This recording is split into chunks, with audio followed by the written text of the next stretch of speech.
This is Building Tomorrow, the Society of Construction Law Australia podcast.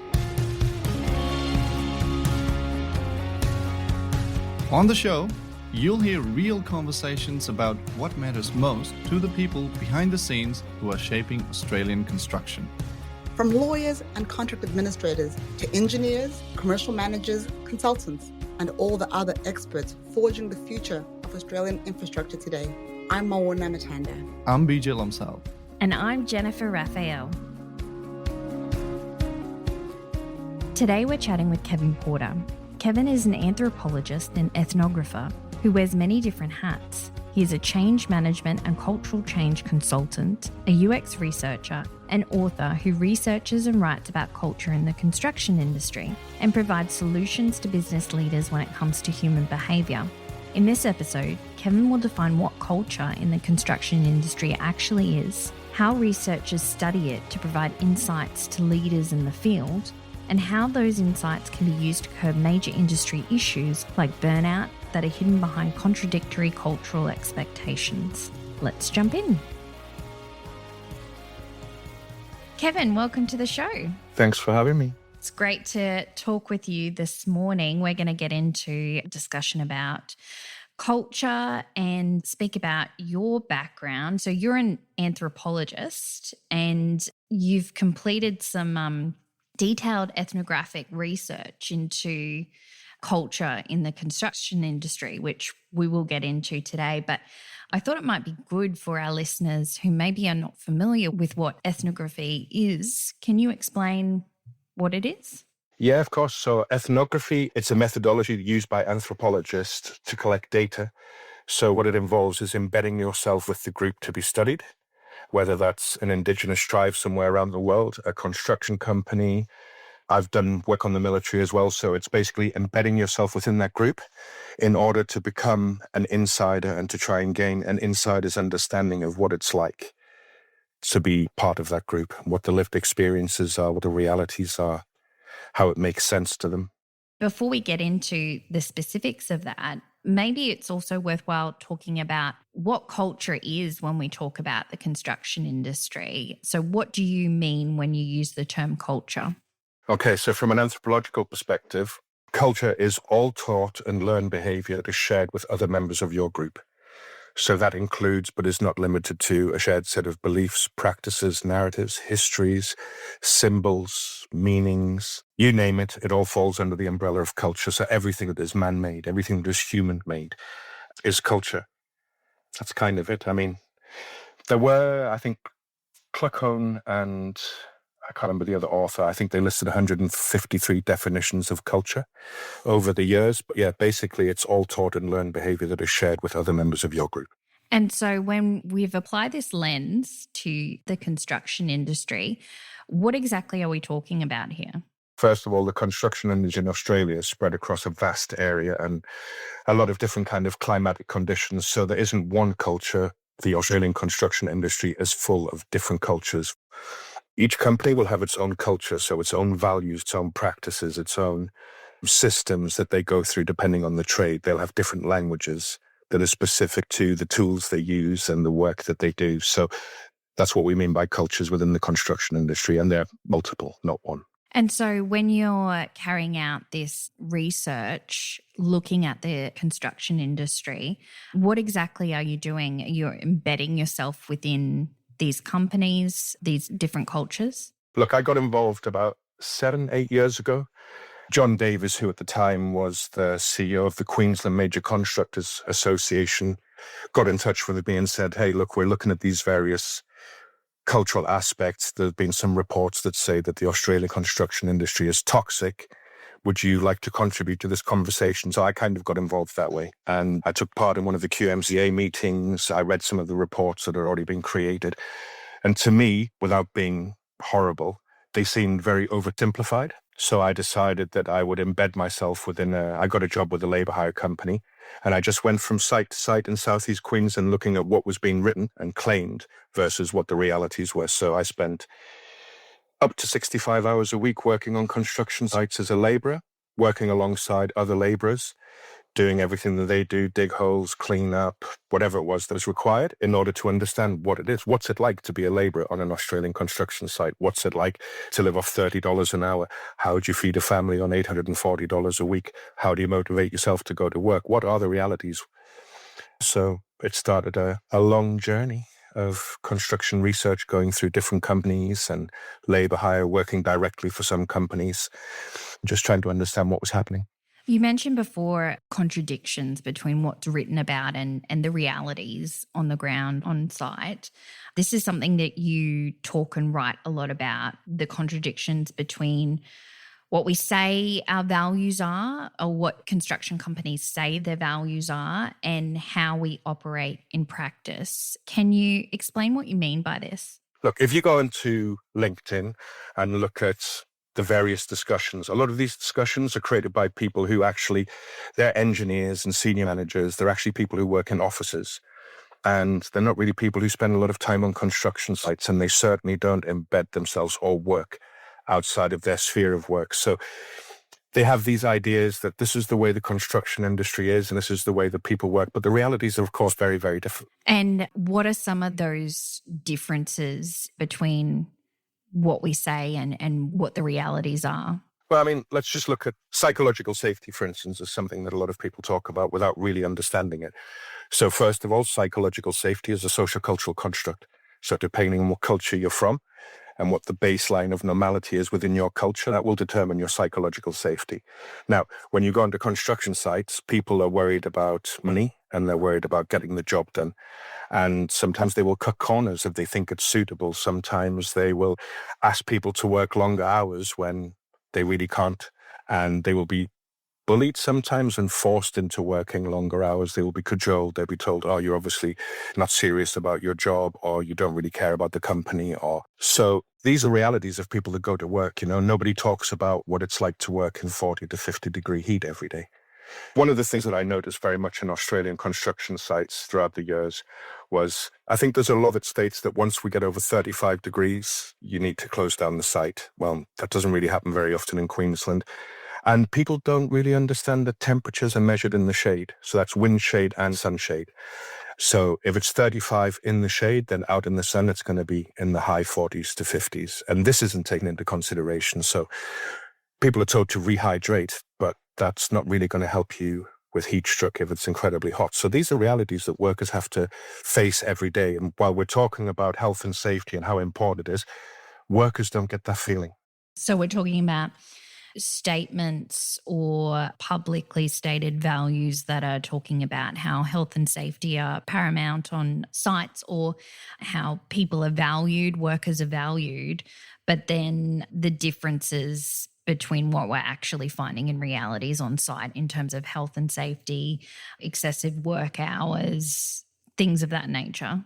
Look, I mean, it's not just down at the very bottom of the pit when you're talking about low-skilled workers. I mean, one of my friends, her son is a young engineer who graduated, I think, 2 years ago. He's working up to 60 hours, 70 hours on site, depending. And he's been bullied into doing it. He's been told if he wants a career in construction and he's taking his career seriously, then this is what he needs to do. And if he doesn't do it, then he's in the wrong place. We know from research over the last 70 years that working over 8 hours a day is detrimental to the work itself, and working over 10 hours a day is detrimental to people's health. Your work doesn't improve after 8 hours a day. This is why we brought it down in the first place, to improve both the work and people's lives, to reduce mistakes, to reduce fatal errors. But people put money first. So as long as we put the money first rather than the people, we're going to continue to have these problems, because people themselves aren't stupid. And they, you know, when a young guy is at work and he's been bullied and cajoled and made to feel bad, and he's struggling working in 40 or 50 degrees heat, putting his body on the line every day, they're not going to provide their employee with the best version of themselves. Eventually people get tired of it. You know, we're all sentient beings, despite what some people might think. And when people feel that they're being treated badly or abused or misused, they will use the agency that they have, which is absenteeism, not producing a high standard of work, damaging other people's work. You know, you see it all the time. The plumber on a big site might come in and the plasterer's done something, or the plumber comes in and destroys the plasterer's work, and then the plasterer gets annoyed. There's a lot of moving parts and there's an awful lot of people that work in this industry. So without adapting and providing cultures that take people into consideration rather than just money and practices, we're always going to have these problems. And I guess one of the things that is said in response to attempts to change this sort of way the industry is operating is, well, this is just the nature of construction. This is just what has to be done. So what would you say to people who have that kind of response? Stop talking nonsense. Sorry, that is just the biggest cop-out there ever was. Industries do not have natures. They have cultures. Nature is something that's intrinsic, unchangeable. Industries are made up of people, and people have cultures.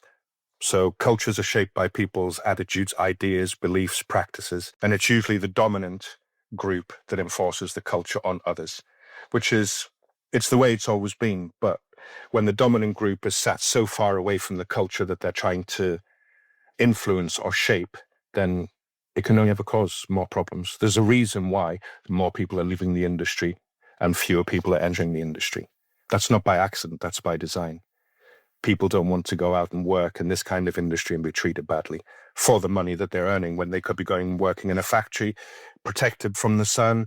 They go to the same place of work every day. I mean, some construction workers are doing 1,000 Ks a week getting to and from work. So these issues are impacting on the productivity in the industry as well. It's having an impact. Absolutely. Productivity, morale, everything. Like I say, people are sentient beings. Everybody wants to be treated fair. Everybody. And unfortunately, that doesn't happen. People abuse their powers. Look, I've worked on a lot of sites and I've seen a lot of things. I've seen a lot of bullying.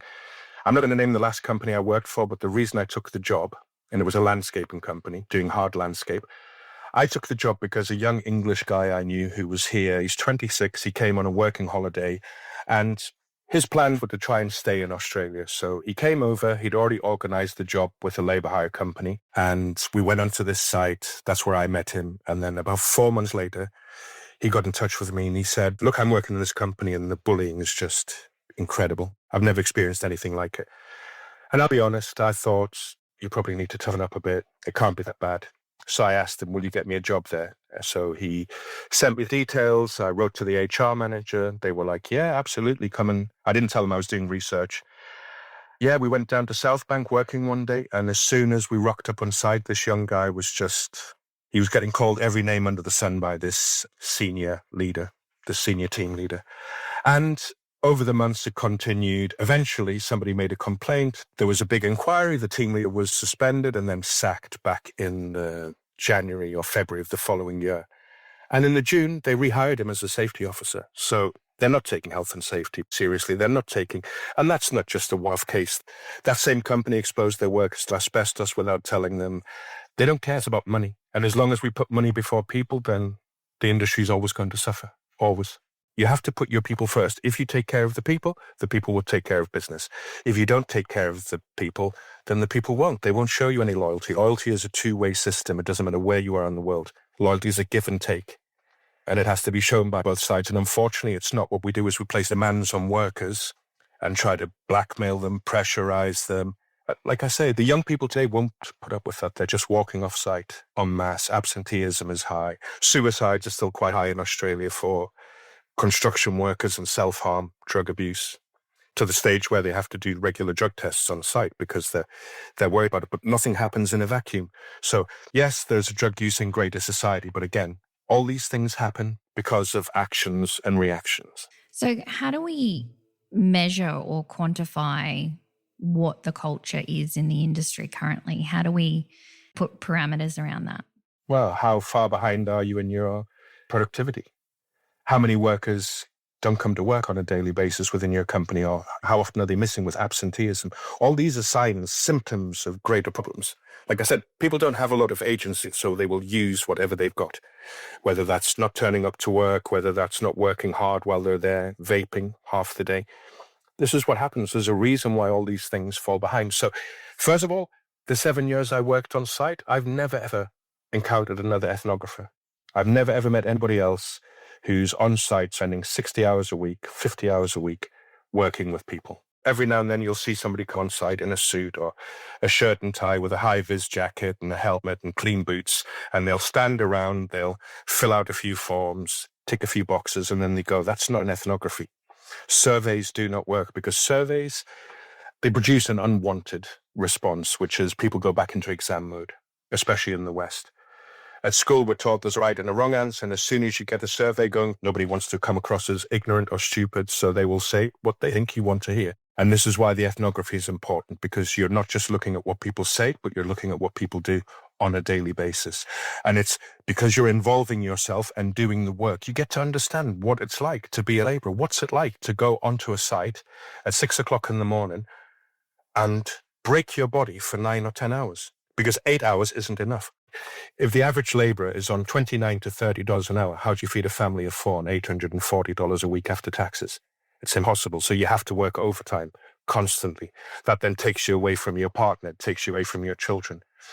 So all these things just reify this negative culture. Business seems to be, if you're not getting one over on somebody, then you're not doing business properly. So it's negative reciprocity. And what we need are balanced systems of reciprocity where nobody feels like they're losing out, where everybody's getting a deal. But that's not the way it happens at the moment. At the moment, it's very imbalanced, and that's affecting people in various different ways, and none of them are very good. So you mentioned before that you haven't seen any other ethnographers out on site. You're obviously an advocate for using these types of methods to assist us in our understanding of culture in the construction industry. What does that look like in a practical sense? How can we use this in day-to-day operations on site? Okay, look, I'll give you an example. So there's a Danish company called Red Associates, and they are ethnographers. So about maybe 25 or 30 years ago, Lego was going bankrupt, and they were writing a check nearly every week for about $300,000 just to pay off their interest on their loans. And this all came about because one of their head designers or head of departments had read some pseudo-psychology from some professional magazine that stated that all children had ADHD and it was on the rise and children couldn't concentrate and they were dumbing down. So Lego came up with a new concept with these little toys that would, and my children had them, they were dangerous. They would stick together like little aliens. There was only one way to stick them together. My children used them as anti-personnel devices by leaving them all over the floor. But this wasn't in Lego's interest. It wasn't what Lego was traditionally, which was the building blocks. So the company was gone bankrupt. They hired a new CEO, and the CEO knew one of the owners at Red. So they hired them, and Red came in. And what they first did was they looked at, okay, what is play? Is it universal? Why do we do it? What is ADHD?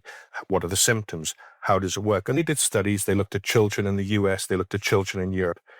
And what they realized was children don't have more ADHD than really before. I mean, yes, okay, there are some, but it's not the vast majority of the children on this planet who have ADHD or in the West.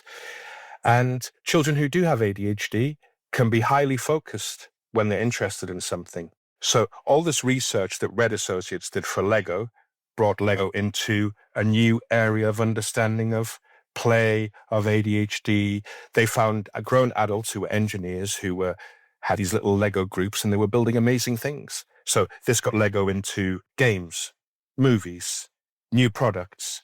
They hired these engineers to start showing what you could actually do with Lego. This started new TV shows, which we see here in Australia, and it turned the company around. And it's all down to a little bit of knowledge, doing a little bit of investigation. Lego were making decisions based on assumptions. And once they started to inform themselves properly, it was easier to make better decisions that actually saved the company rather than took the company down a terrible path. And this is the same with anything else. You know, it's the information. Spending a little bit of money on some research goes much further than just making guesses, because those guesses will be very expensive in the long run. So it's not about psychology, because you can't psychologically analyze every worker in the Australian construction industry, but you can look at patterns of behavior, and they are culture. And we all have culture. We're all born into a culture.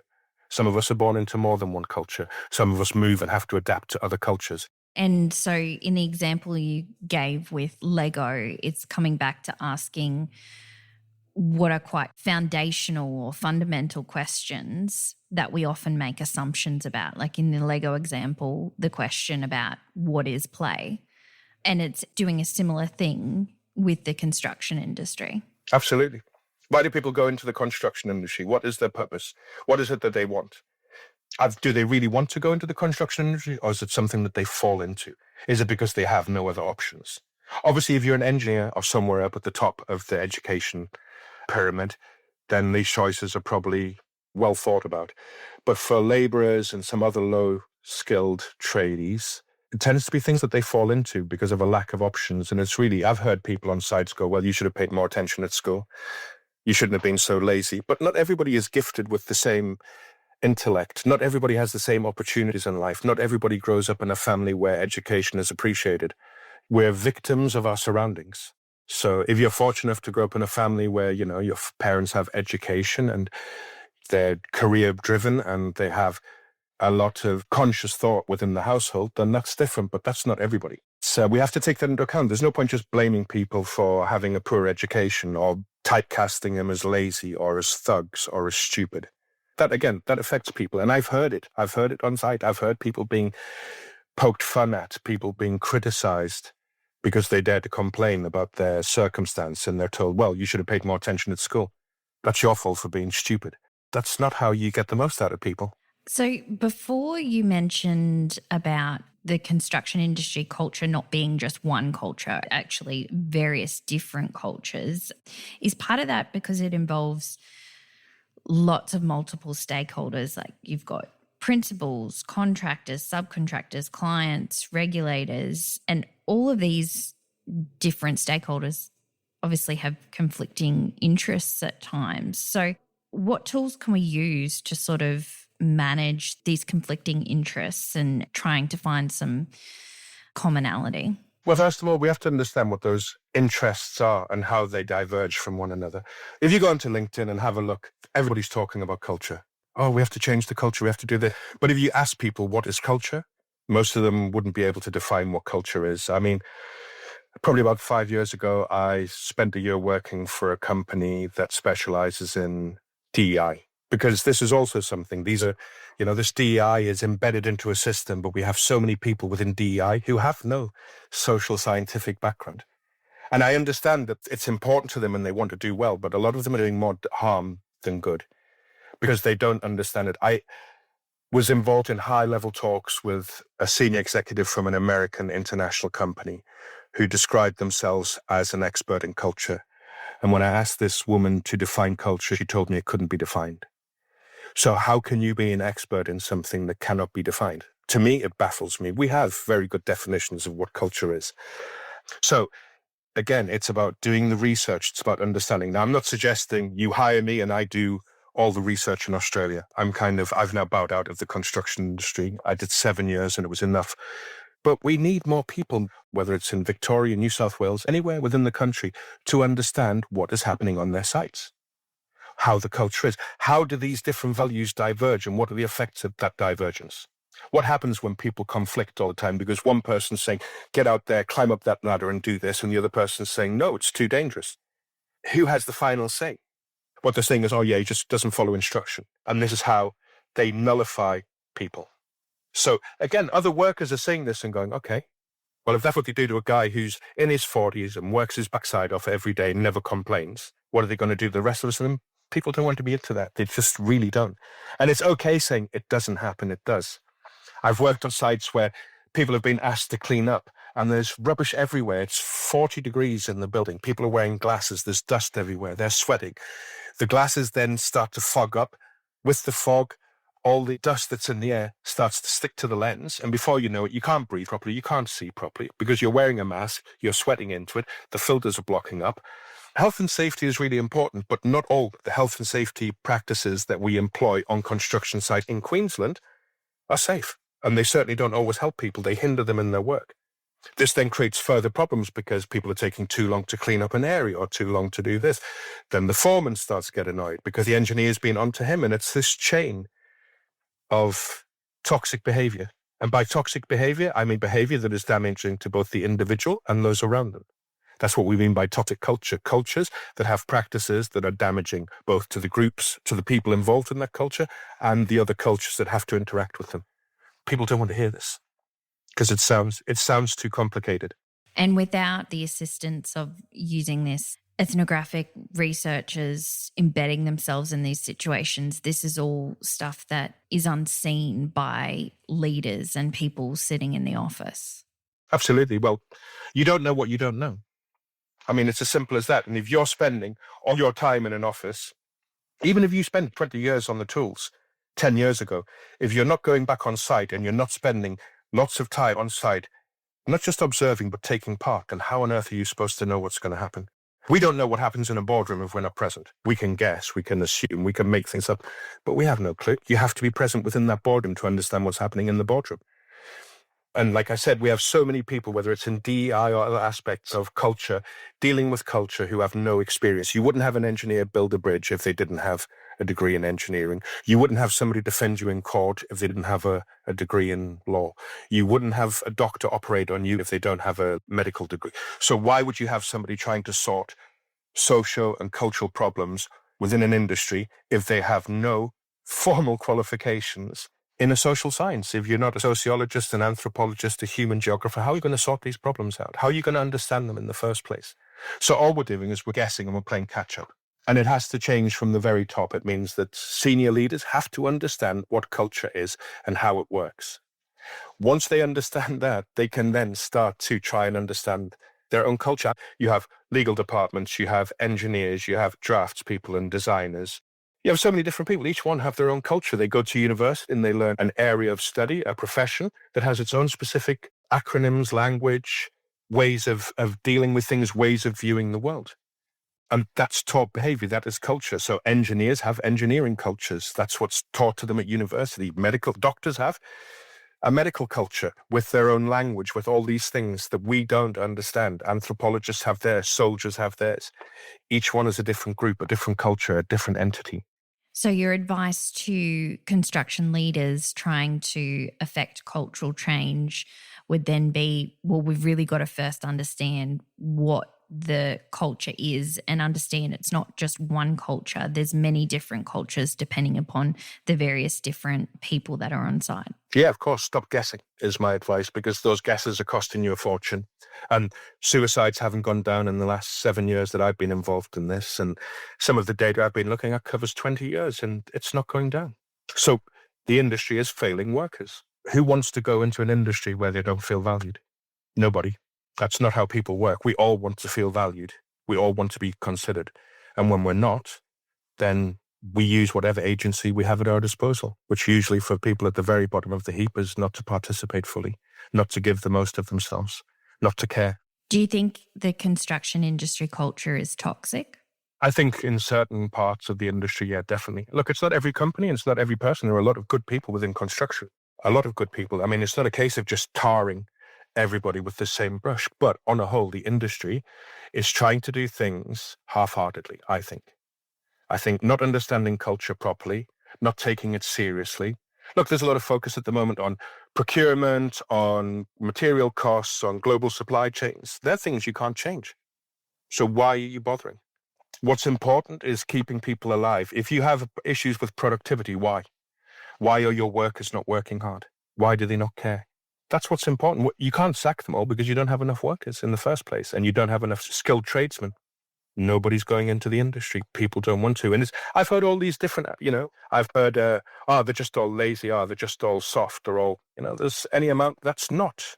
Again, these are just unfounded accusations that nobody's bothered to do the research about. And it's just accusing people of the first thing that pops into mind. If we go right to the top and look at how procurement works in this country, or if we look at, for instance, the tender process, to me, from the outside, is quite toxic. You've got a lot of people competing for something. Only one company is going to get it. And people are spending money in order to try and get this job in the first place that they're not going to get back. So that puts pressure on every part of the business from the very start. Everybody's on a back foot. Pressure, pressure, pressure. I'm not sure if that's how it's meant to be. And I'm not sure if that's how we get the best out of people. You mentioned before that there's a lot of talk about culture at the moment on social media, people at least talking about issues with culture in the industry. And we recently had the final report from the Culture and Construction Task Force that was issued earlier this year. How do you think we can build upon this momentum, this discussion, to bring about some meaningful change? Look, there are people like John Davis within the industry itself. So he's the CEO of the Australian construction industry. This man works so hard to try and bring about change within the construction industry. I feel really sorry for him because the amount of hours he puts in.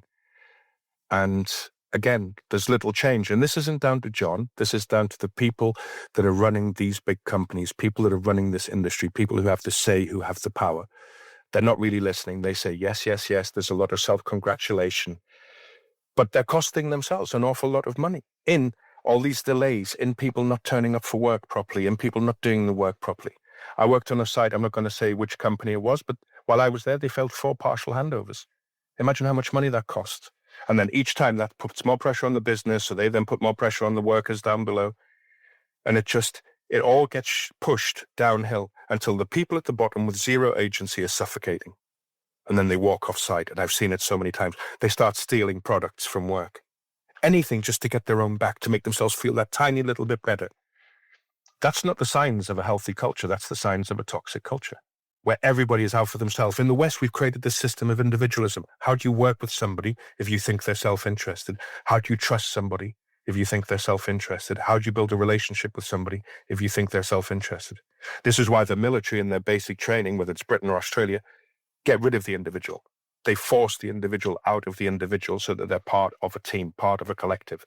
Well, obviously, we're not all going to turn our working processes into military processes. No. But if you look, for instance, at the way special forces are selected, let's imagine a special forces soldier is like a graduate. It's all about self-motivation. It's about integrity.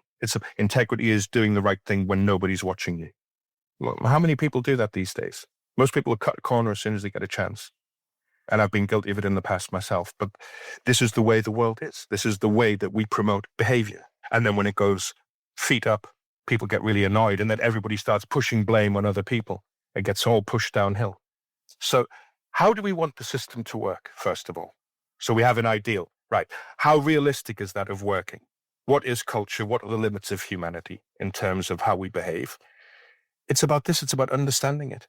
We have all these men and women who are in charge of multi-million-dollar projects. They understand money perfectly, but they do not understand people. They do not understand culture. They don't understand how to get the best out of people. So if you could offer these people one piece of advice, so CEO of an Australian construction company, what would that advice be? Inform yourself and hire people to do the research for you. But most of all, inform yourself. Don't just tell me that culture can't be defined or it's very slippery. It's not. Inform yourself properly. Take the responsibility for what's happening beneath you. Culture, again, is all taught and learned behavior that's shared with other members of the group.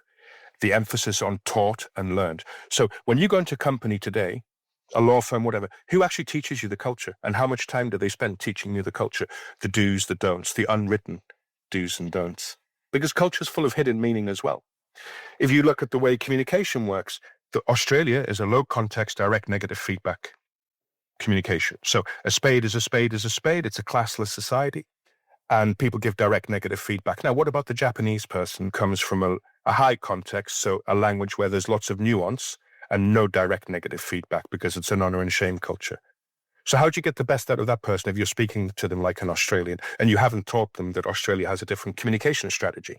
And what they're saying to you is impersonal and they're not trying to shame you. How do you get the best out of that person? Yeah, so it's thinking about these different aspects instead of making assumptions Of course. and communicating to one another about it. Yeah, look, how we communicate, how we walk, how we talk, how we lead, how we make decisions are all shaped by our culture. They all come from this parameter. Yeah, this is how you talk to people. This is how you don't talk to people. So in English-speaking countries, please and thank you are very important. Not so in other countries. Here, it's really important to stand in a queue and wait your turn, the same as the UK and the same as a few other countries. That's not everywhere. People push and harangue, and I lived in Spain for 11 years. People don't like queuing. So again, taught and learned behavior. And we have to buy into culture. One thing is being born into your parent culture as a child. But if you move, if you join the army, if you go somewhere else, you're buying into this culture. And if you're not buying into this culture, then it's going to be really difficult. Like we talk about being your authentic self. What does this mean? Is the self one-dimensional or are we multidimensional? As an anthropologist, I understand that there's a private and a public person. And the public person is an actor in many ways, whether people agree with that or not. You're a parent, maybe, a brother, a sister, a child, a colleague, a cousin, And in each one, there's a different set of rules for how you behave. You wouldn't talk to your parents in the way that you speak to your children. I'm not talking about respect. I'm just talking about you wouldn't speak to your boss in the way that you speak to your best friend. You wouldn't speak to your boss in the way you speak to your partner. For each little aspect, each area of our cultural lives, we have different rules of engagement and of behavior.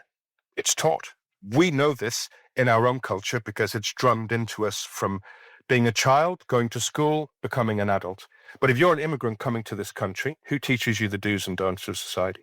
If you have children, they'll go to school and they will learn at school. But where does the adult learn? Where does the adult immigrant learn how to behave? And we don't teach cultural practices within companies, something that people just eventually learn. But yeah, it's about teaching. We're the smartest ape on the planet. You'd think that we'd make the most of it. And I suppose if it's taught and learned, it can also be unlearned, and certain behaviors or certain cultures that are potentially toxic can be unlearned. Of course, it's about wanting to. Look, neuroscience will tell you the human brain is incredibly plastic. We learn all our lives. It used to be 30 years ago, there was a belief that only children learn, and once you become an adult, your brain slows down. That's not the case. Your brain is a bit like a muscle. The more you exercise it, the better it gets. So if it suffers from atrophy and you've never read a book in your life and you've never studied and you've never thought and never been reflexive, then yeah, it's going to be hard. I went to university at the age of 24. Prior to that, I'd served in the British Army. I joined as a 16-year-old. I left school with no qualifications. I went to a German school. I wasn't interested. And it wasn't until I was 24 I went, wow, I need to do something. I'm not as stupid as I've been told I am. So I went back, I completed years 11 and 12 and went to the University of Edinburgh and did a degree in anthropology because I wanted to understand what makes the world go round, what makes us tick, what makes us work. Because I'd grown up in another culture with people from other cultures, I understood that it wasn't the same, that there were certain ways of behaving that weren't acceptable. I could do things in the UK that I couldn't do in Germany that were totally unacceptable. I could speak in ways that stimulated my curiosity. And from there, I went on a degree in Edinburgh, then moved to Spain for 11 years with my ex-wife. And then from Spain, we came here. So this is my 7th country, my 7th different culture, my 4th different language. Everything's different, but humans are still the same. We have an innate social construct within us. We're programmed to be social. There's a neuroscientist called Matthew Lieberman. He's mapping the brain at the moment I think he's at Princeton. And he wrote a book. He's proving that the brain is social. And if it wasn't, we wouldn't have solitary confinement. We wouldn't send people to Coventry. There'd be no such thing as cancellation. None of these things would have effect. We're social. And anthropologists have been saying this for the last 150 years. Everywhere we go, we study human groups, and it's probably the biggest library of human data on cultural groups, cultures that don't even exist. But it shows you the pattern of how people think, how we interact, how we need one another. Absolutely. And it's not static. It can change. Yeah, no. So culture is also organic. Like, as I said, culture is all taught and learned behavior that is shared with other members of the group. But that doesn't mean to say that every individual within that culture perceives the world around them the same, because that's down to your gender, your intellect, your age, your friends, your peers, everything, your trade, your profession. So all these things shape how we perceive the world given the same amount of information. That's kind of it. Culture isn't that hard once you understand the principles of what it is and how it works. And of course, people say culture can't be changed, but every young person or every person that goes and joins the military learns a completely new culture in 12 to 14 weeks and how to operate in it. Now, the difference between a good soldier and a bad soldier, apart from physical ability, is buying into that culture. Good soldiers buy into the culture. They work hard. They live by those ideals, those morals, that integrity. Poor soldiers tend not to. They decide, no, I don't want to be a part of it. The worst thing you can ever get called in the British or Australian army is a jack. And a jack is a selfish person who ends up having no friends. That is the biggest insult because it's a social group. It's a social interaction. It's only as strong as the weakest person within that group. So it's the same for civilians. It's no different. So it's important we consider these things when we're talking about it rather than being, I guess, tokenistic when we talk about culture. Yeah, well, not just tokenistic, flippant, I think, is one of the things that I've noticed. People focus very much on psychology, and psychology over the last 100 years has sold itself brilliantly. But it doesn't tell you how an organization works and how people interact with each other, because you can't psychologically analyze every individual within that company. But what you can do is look at the patterns of behavior shaped by culture and look at how people buy into it or how they don't buy into it. how people interact with each other, how they communicate with each other. Where's that communication going wrong? Why is it going wrong? This is how we understand our human-centric problems. And it is all human-centric. Everything we do, every industry is doing things for other people. Doesn't matter what you make, the end result is people. Machines don't buy products. AI doesn't buy products. People buy products. So unless we start taking people seriously and start treating them better, then what we'll end up with is a world where maybe everybody's just operating using AI, but then who buys the products if nobody has the job? If nobody has an income, who buys the products? So we have to put humans at the very top of the pyramid. Thanks so much, Kevin, for joining us on the show. Thank you very much for having me. I very much enjoyed it. Thanks for listening to Building Tomorrow, the Society of Construction Law Australia podcast. The Society of Construction Law Australia is a national organisation of members at all stages of their professional career with a shared interest in construction law. For more info about the Society of Construction Law Australia, head to the website scl.org.au. This show was produced with strategy and production support from Wavelength Creative. To make sure you don't miss an episode of Building Tomorrow, be sure to subscribe to or follow the show in your podcast app. And while you're there, leave us a 5-star review. It really helps others find the show. I'm Moana Matanda. I'm Vijay Lamsal. And I'm Jennifer Raphael. And we'll see you in the next episode of Building Tomorrow.